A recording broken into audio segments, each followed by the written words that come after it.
Good morning बच्चों। आज हम 8वीं की पुस्तक रुनझुन के 6ठे अध्याय वीर गोपीनाथ को पढ़ेंगे।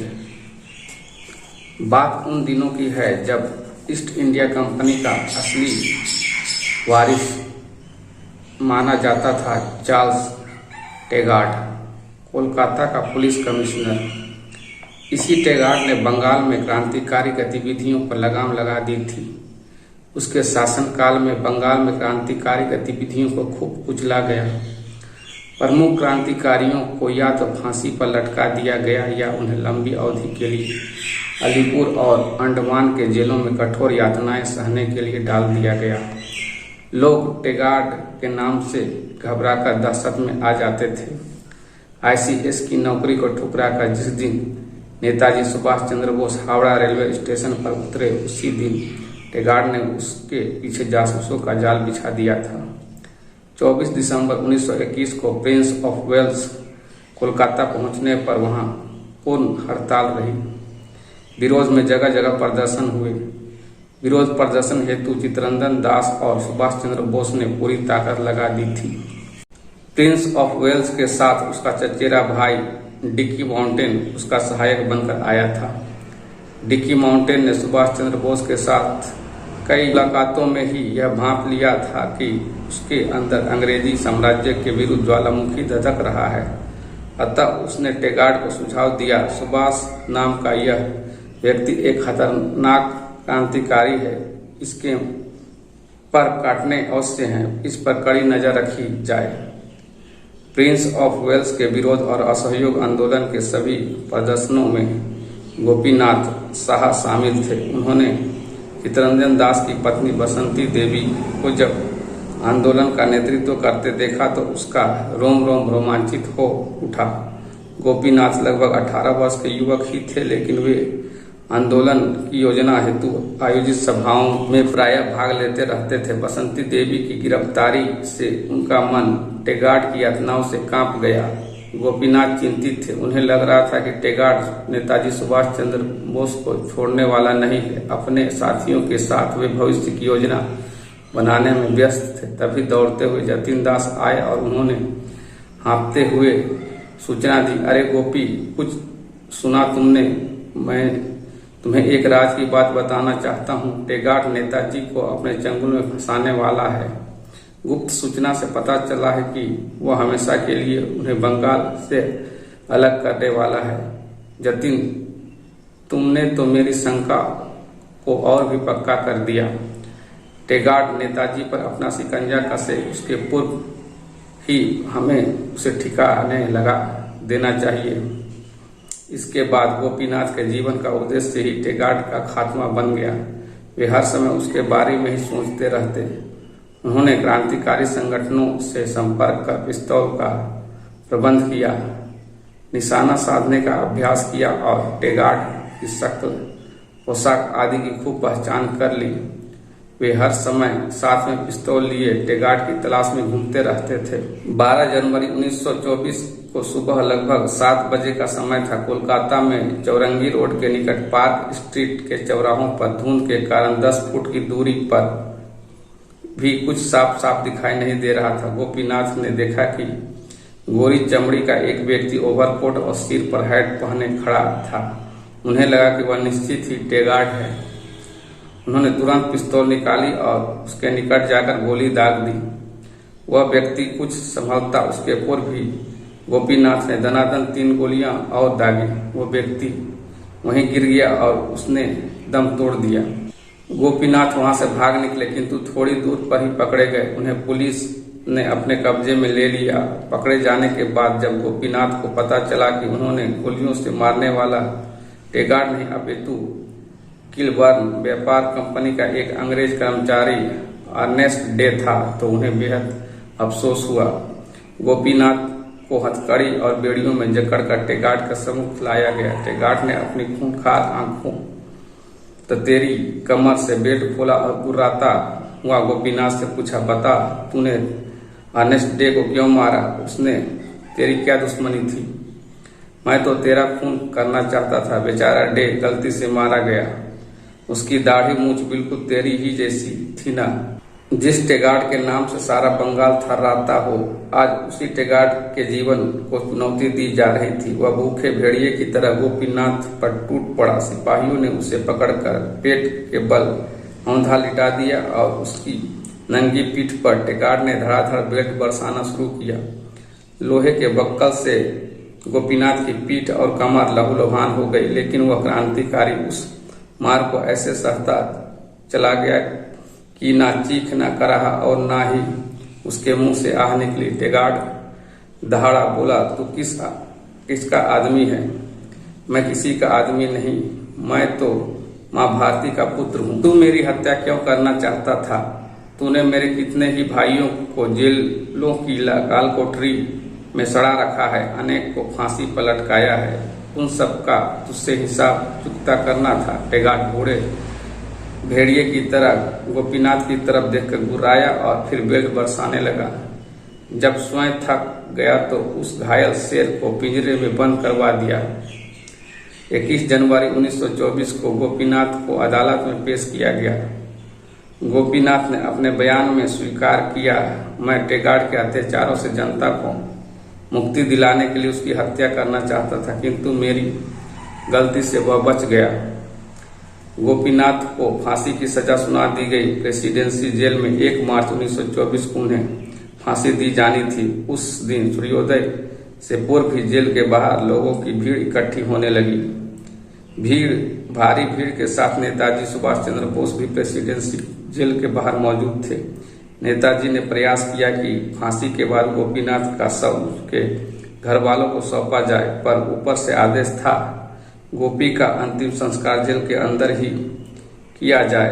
फलस्वरूप उस वीर सपूत को मुखाग्नि देने हेतु केवल गोपीनाथ के भाई मदन मोहन को ही अंदर जाने की इजाजत दी गई।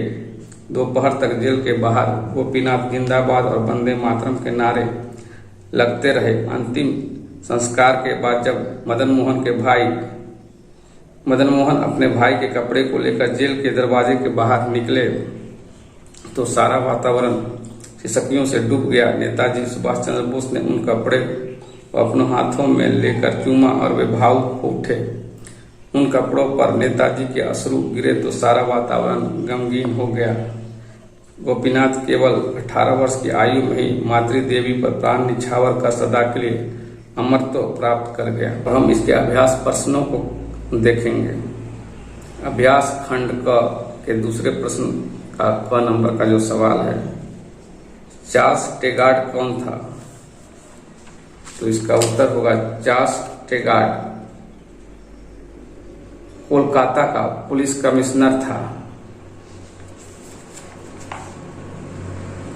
कोलकाता में किसके पहुंचने का विरोध हुआ था? तो इसका उत्तर हुआ कोलकाता में प्रिंस ऑफ वेल्स के कलकत्ता पहुंचने का विरोध हुआ था। ग नंबर का प्रश्न है, बसंती देवी कौन थी? बसंती देवी चित्तरंजन दास की पत्नी थी। अगला प्रश्न, गोपीनाथ ने भूलवश किसकी हत्या कर दी?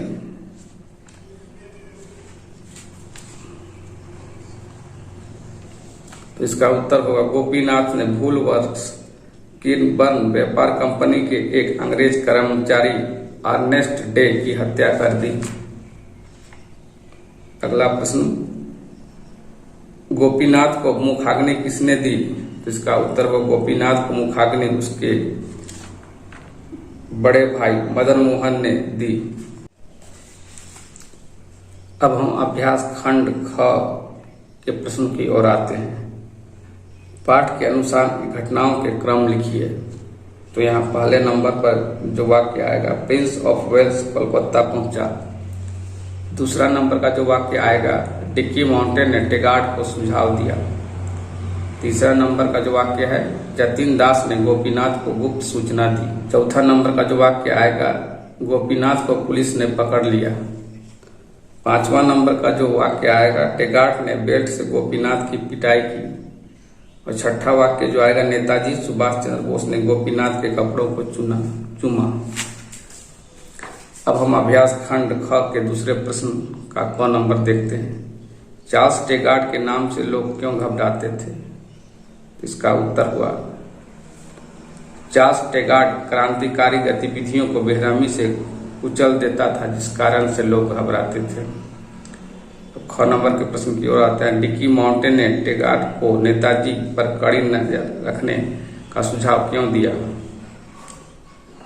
तो इसका उत्तर हुआ, डिकी माउंटेन ने भांप लिया था कि नेताजी बोस अंग्रेजी शासक के घोर विरोधी हैं, जिस कारण उसे उस पर कड़ी नजर रखने का सुझाव दिया।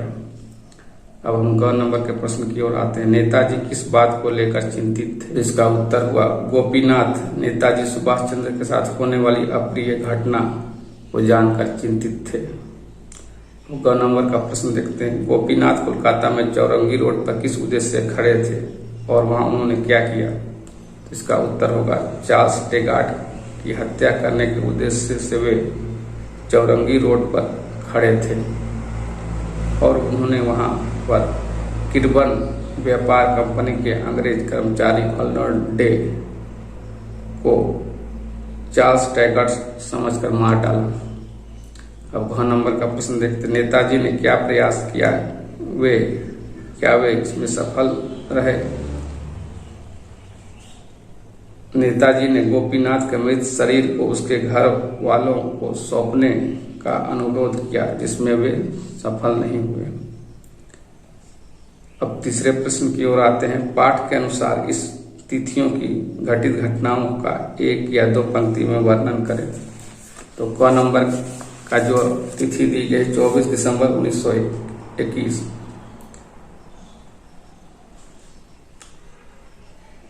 इस दिन प्रिंस ऑफ वेल्स का कोलकाता में आगमन हुआ, वहां उसके आगमन पर का घोर विरोध हुआ था। अब ख नंबर का जो तिथि है 12 दिसंबर 1924।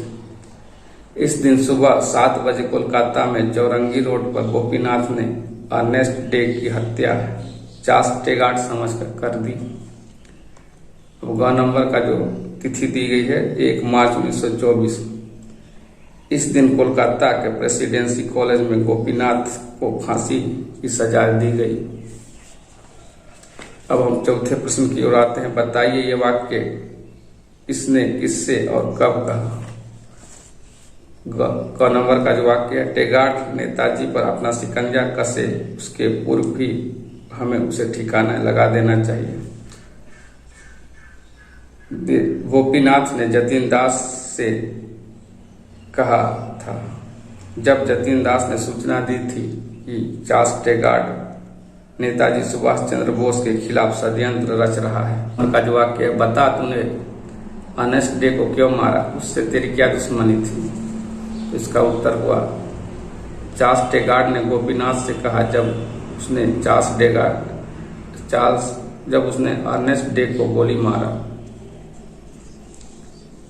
ग नंबर का जो वाक्य, मैं टेगार्ड के अत्याचारों से जनता को मुक्ति दिलाने के लिए उसकी हत्या करना चाहता था। ये वाक्य गोपीनाथ ने अदालत में पेश किए जाने पर अपने बयान में जज से कहा। अब आते हैं अभ्यास खंड का। पाठांश पढ़कर संक्षिप्त उत्तर दीजिए। ICS की नौकरी को ठुकराकर जिस दिन नेताजी सुभाष चंद्र बोस हावड़ा स्टेशन पर उतरे, उसी दिन टेगार्ड ने उसके पीछे जासूसों का जाल बिछा दिया था। 24 दिसंबर 1921 को प्रिंस ऑफ वेल्स के कोलकाता पहुंचने पर वहां पूर्ण हड़ताल रही। विरोध में जगह जगह प्रदर्शन हुए। विरोध प्रदर्शन हेतु चित्तरंजन दास और सुभाष चंद्र बोस ने पूरी ताकत लगा दी। अब इस पाठांश के आधार पर पहला प्रश्न है, नेताजी सुभाष चंद्र बोस के पीछे किसने जासूसों का जाल बिछा दिया था? इसका उत्तर होगा, नेताजी सुभाष चंद्र बोस के पीछे चार्ल्स टेगार्ड ने जासूसों का जाल बिछा दिया था। अब दूसरा प्रश्न, किन किन नेताओं के विरोध में प्रदर्शन में जोर लगा दिया था? इसका उत्तर होगा, चित्तरंजन दास और सुभाष चंद्र बोस जैसे नेताओं के विरोध में प्रदर्शन में जोर लगा दिया था। अब हम आते हैं अभ्यास खंड अंग के प्रश्न की ओर। इन वाक्यों का काल भेद लिखिए। जो पहला क नंबर का वाक्य, मेरी शंका पक्की हो गई, ये सामान्य भूतकाल है। ख, मैं तेरा खून कर सकता हूँ, संदिग्ध भूतकाल है। ग, तू दिख जाता तो मैं शायद मैं तुम्हें भून डालता, ये हेतु हेतु मत भूतकाल है। घ, वे सभाओं में भाग लेते रहे थे, ये अपूर्ण भूतकाल है। घ, मैंने भूलवश उसकी हत्या की, ये आसन भूतकाल है। च, धुंध के कारण कुछ दिखाई नहीं दे रहा था, ये अपूर्ण भूतकाल है। छ, उसे मैं टेगाट समझ बैठा, ये पूर्ण भूतकाल है।